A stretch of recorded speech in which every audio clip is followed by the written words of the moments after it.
मंदिर का परम पवित्र स्थान तक पहुंचने का जो इजाज़त था सिर्फ याजक को था, और महायाजक केवल प्रतिवर्ष एक दिन प्रजा का प्रतिनिधित्व करने के लिए प्रवेश करता था, और केवल तभी वह अपने साथ प्रायश्चित के बलिदान का लहू लाता था। तो प्रायश्चित का बलिदान का लहू लेकर के ही वहाँ पर प्रवेश करता था, साधारणतः प्रवेश नहीं करता था।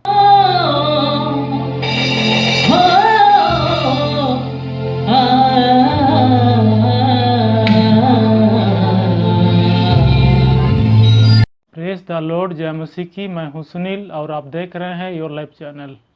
दोस्तों, आज के विषय है यीशु के प्राण छोड़ने के बाद मंदिर का पर्दा ऊपर से नीचे फटकर दो टुकड़े क्यों हो गए।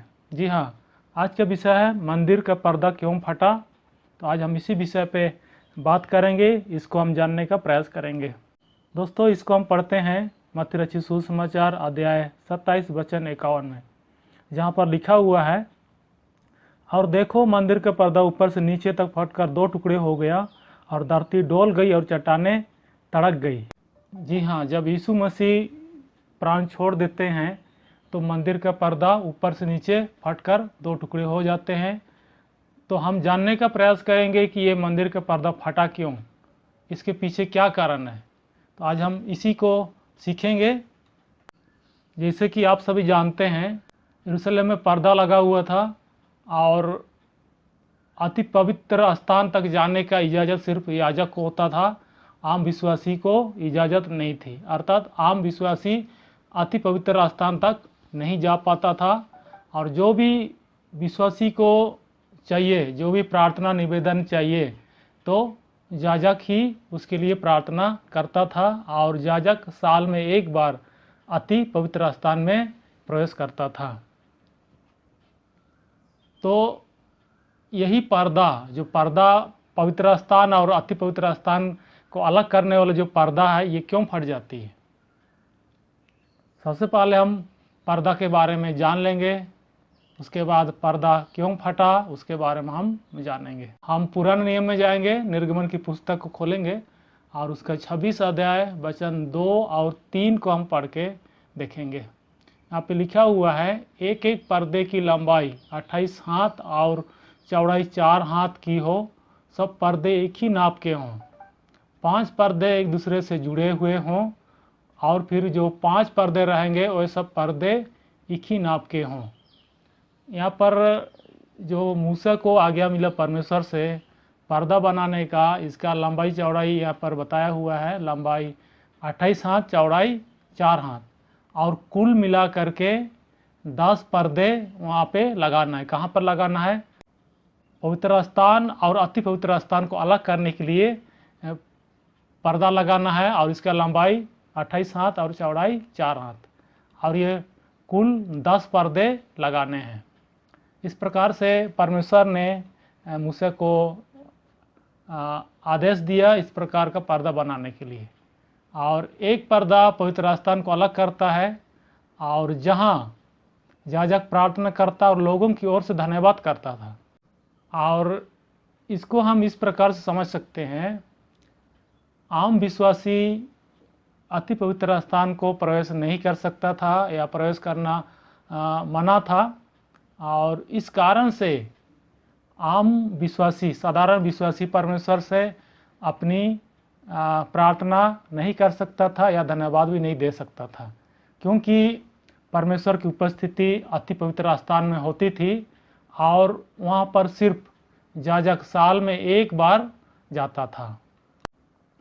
और इस प्रकार से याजक परमेश्वर की उपस्थिति में जाता था और जो भी धन्यवाद देना होता था उसको देता था। ये जो मंदिर का पर्दा था, ये आम विश्वासी के लिए एक रुकावट का कारण था। एक आम विश्वासी पर्दे के उस पार अर्थात अति पवित्र स्थान में प्रवेश नहीं कर सकता था, और इस कारण से बहुत सारे विश्वासी परमेश्वर से दूर थे। मंदिर का परम पवित्र स्थान तक पहुंचने का जो इजाज़त था सिर्फ याजक को था, और महायाजक केवल प्रतिवर्ष एक दिन प्रजा का प्रतिनिधित्व करने के लिए प्रवेश करता था, और केवल तभी वह अपने साथ प्रायश्चित के बलिदान का लहू लाता था। तो प्रायश्चित का बलिदान का लहू लेकर के ही वहाँ पर प्रवेश करता था, साधारणतः प्रवेश नहीं करता था। और प्रायश्चित के बलिदान के बारे में बाइबल हमें बताती है, इसको भी हम पढ़ लेते हैं, समझने में सुविधा होगी।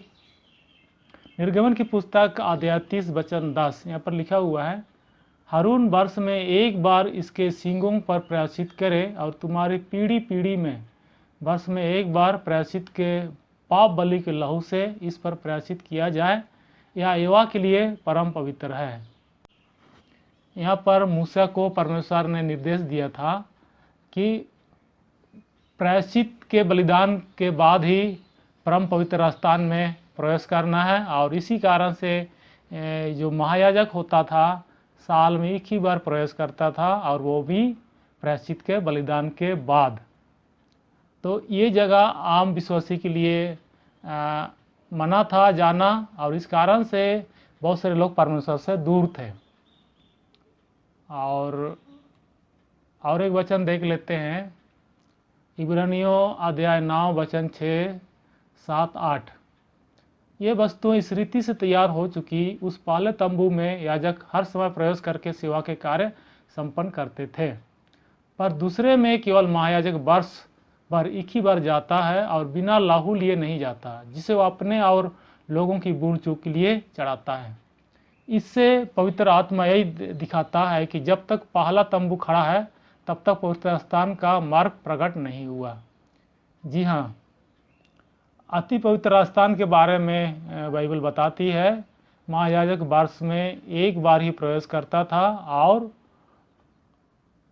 भूल चूक के लिए जो भी छोटे मोटे पाप जो करते हैं उसके लिए उसका क्षमा प्राप्त करने के बाद ही उस स्थान को प्रवेश करता था। और इस प्रकार से अति पवित्र स्थान में प्रवेश सीमित था और सिर्फ महायाजक को प्रवेश करने की अनुमति थी। परमेश्वर तक पहुंचने के लिए एकमात्र रुकावट पर्दा था, और पर्दा को फाड़ के अलग करना था ताकि आम विश्वासी उस अति पवित्र स्थान या परम पवित्र स्थान तक पहुंचे और परमेश्वर से प्रार्थना करे, निवेदन करे या परमेश्वर को धन्यवाद दे। और यही काम यीशु मसीह ने क्रूस पर चढ़ करके अपना लहू बहा करके किया। और जैसे ही यीशु मसीह प्राण को त्याग देते हैं, छोड़ देते हैं, तो मंदिर का पर्दा ऊपर से नीचे 2 टुकड़े हो जाते हैं। इसका मतलब ये है कि अब साधारण विश्वासी भी अति पवित्र स्थान में प्रवेश की अनुमति हो गई है। अर्थात इसको हम दूसरे शब्दों में समझने का प्रयास करेंगे तो अब आम आदमी भी परमेश्वर से प्रार्थना कर सकता है, परमेश्वर को धन्यवाद दे सकता है, क्योंकि ये काम यीशु मसीह के क्रूस पे चढ़ाए जाने के द्वारा और उसके प्राण त्यागने के द्वारा से संभव हुआ। इस प्रकार से यीशु मसीह ने पवित्र स्थान और अति पवित्र स्थान के बीच में जो पर्दा था उसको फाड़ के अलग करवा दिया। अब आम आदमी के लिए भी खुल गया। और एक वचन हम पढ़ लेते हैं, कुलुस्सियों अध्याय 1 वचन 20, 21, 22। यहाँ पे लिखा हुआ है, और उसके क्रूस पर बहे हुए के द्वारा मेल मिलाप करके सब वस्तुओं का उसी के द्वारा से अपने साथ मेल कर ले, चाहे वह पृथ्वी पर की हो चाहे स्वर्ग में की। तुम जो पहले निकले हुए थे और बुरे कामों के कारण मन से बुरे थे, उसने अब उसकी शारीरिक देह में मृत्यु के द्वारा तुम्हारा भी मेल कर लिया, ताकि तुम्हें अपने सम्मुख पवित्र और निष्कलंक और निर्दोष बनाकर उपस्थित करे। जी हाँ, यीशु मसीह ने क्रूस की मृत्यु से ही क्रूस पे बलिदान हुआ, और इसके द्वारा से हम सारे लोग शुद्ध हो जाते हैं, हमारे पाप क्षमा हो जाते हैं, हम यीशु के लहू से अपने को धोकर शुद्ध कर सकते हैं, और इस प्रकार से हम परमेश्वर से आमने सामने बात कर सकते हैं, परमेश्वर को धन्यवाद दे सकते हैं, परमेश्वर से प्रार्थना कर सकते हैं। क्योंकि यीशु मसीह के बलिदान होने से पहले हम पाप में थे और हमारे पाप का क्षमा हुआ नहीं था। इस कारण से हम परमेश्वर सम्मुख नहीं जा सकते थे, और हमारे लिए प्रतिनिधित्व का काम सिर्फ महायाजक करता था। और अब यीशु की मृत्यु के बाद, क्रूस में बलिदान होने के बाद, ये महायाजक का काम खत्म हो गया कि वही हम हमारे लिए प्रार्थना निवेदन करें या हम हमारे लिए परमेश्वर को धन्यवाद दें, इस प्रकार का नहीं है, अब हमारे लिए खुल गया है।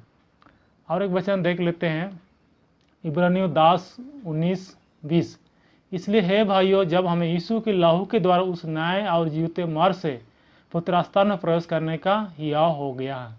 तो यीशु के लहू बहाने के द्वारा हम पवित्र स्थान में प्रवेश करने का अधिकार मिल गया है, अर्थात परमेश्वर से हम आमने सामने बात कर सकते हैं, परमेश्वर को धन्यवाद दे सकते हैं। हम फिर से मत्ती 27 और 51 वचन को पढ़ लेते हैं। और देखो, मंदिर का पर्दा ऊपर से नीचे तक फटकर 2 टुकड़े हो गया और धरती डोल गई और चट्टानें तड़क गई। यह वचन यह बताता है कि अब परमेश्वर की उपस्थिति में जाने का मार्ग खुल गया है। वह पर्दा जो परम पवित्र स्थान से अलग करता था, परमेश्वर की उपस्थिति में मसीह की मृत्यु के द्वारा पर्दा हटा दिया गया।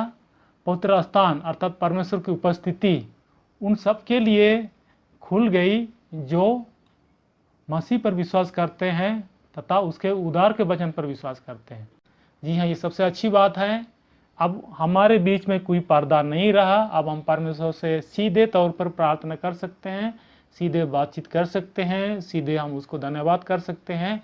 और ये काम यीशु मसीह ने क्रूस पर अपने प्राण को दे करके कि इस प्रकार से यीशु मसीह ने हमको परमेश्वर के साथ मेल मिलाप कराया, परमेश्वर से हमारी दूरी को कम कर दिया, या यूं कहे कि परमेश्वर हमारे बीच की दूरी बिल्कुल खत्म हो गई, समाप्त हो गई, और हमारे और परमेश्वर के बीच में किसी प्रकार की कोई पर्दा नहीं है। अब और तो दोस्तों, इस प्रकार से मंदिर के पर्दा फटने से हमारे सारे विश्वासियों के लिए फायदा है कि हम परमेश्वर से सीधे तौर पर प्रार्थना कर सकते हैं, उसको धन्यवाद दे सकते हैं। इसलिए अब हम किसी महायाजक के ऊपर में निर्भर होने की जरूरत नहीं, हम सीधे तौर पर परमेश्वर से प्रार्थना कर सकते हैं। आज के वचन के द्वारा परमेश्वर आपको आशीष दे। आमीन।